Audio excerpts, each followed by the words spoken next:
तुमच्या विश्वासाचा आवाज, जळगाव उन्नती। जनसामान्याचे प्रश्न, न्यायासाठी लढणाऱ्या मजलुमांचे हित। आम्ही नेहमीच तुमच्या सोबत। सत्याला वाचा फोडणारी बातमी, जलद आणि अचूक माहिती मिळवण्यासाठी जळगाव उन्नती न्यूजवर रहा अपडेट। शेतकऱ्यावर निसर्गाचा घाला, सोयाबीन, मका व कापूस पिकांचे मोठे नुकसान। जळगाव परिसरातील शेतकरी सध्या अत्यंत कठीण परिस्थितीतून जात आहेत। सोयाबीन, मका आणि कापूस या प्रमुख पिकांवर कीड व रोगांचा प्रादुर्भाव वाढला असून शेतकऱ्याचे मोठे नुकसान होत आहे। अनेक ठिकाणी सोयाबीनवर लष्करी अळी व विषाणूजन्य रोग पसरले असून अपेक्षित शेंगा लागण्याऐवजी उत्पादन घटले आहे। या घडामोडीमुळे शेतकरी चिंतेत आहेत। सोयाबीन व मक्यावर विषाणू आणि अळीचा प्रादुर्भाव। गेल्या काही आठवड्यांपासून जिल्ह्यातील हवामानातील अस्थिरता आणि अनियमित पावसामुळे पिकांवर विविध प्रकारच्या रोगांचा प्रादुर्भाव दिसून येत आहे।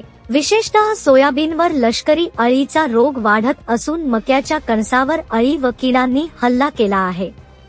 कणसावर दिसणारा अळीचा प्रादुर्भाव इतका मोठा आहे की उत्पादनावर थेट परिणाम होऊ लागला आहे। वाढते उत्पादन खर्च आणि घटते उत्पन्न, शेतकऱ्यांनी यंदा महागाईतही पेरणी केली।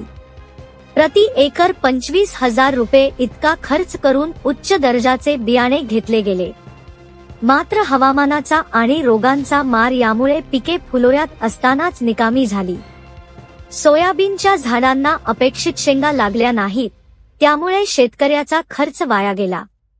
शेतकऱ्यांना जगायचे कसे असा प्रश्न, पिकांवरील संकटामुळे शेतकरी आर्थिक अडचणीत आले आहेत। आम्ही जगायचे कसे हा प्रश्न शेतकऱ्यासमोर उभा ठाकला आहे।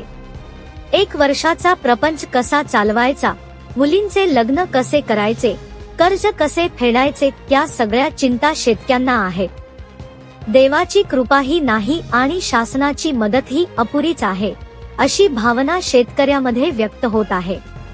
जळगाव उन्नतीचे मुख्य संपादक शमीम देशमुख यांची प्रतिक्रिया। जळगाव उन्नतीचे मुख्य संपादक श्री शमीम देशमुख यांनी याविषयी चिंता व्यक्त करताना सांगितले की शेतकऱ्यांनी प्रचंड खर्च करून पेरणी केली आहे, मात्र त्यांना योग्य उत्पादन मिळत नाही। शासनाने तातडीने या स्थितीची दखल घेऊन नुकसानग्रस्त शेतकऱ्यांना मदत करावी। तातडीची उपाययोजना आवश्यक। शेतकऱ्याचे उत्पन्न घटल्यामुळे त्यांचे आर्थिक चक्र विस्कळीत झाले आहे। तातडीने कृषी विभागाने पिकांची पाहणी करून नुकसानग्रस्त शेतकऱ्यांना भरपाई द्यावी अशी मागणी होत आहे।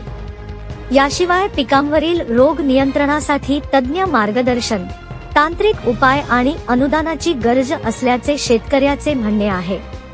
या संपूर्ण परिस्थितीमुळे जळगाव जिल्ह्यातील शेतकरी तणावाखाली आहेत।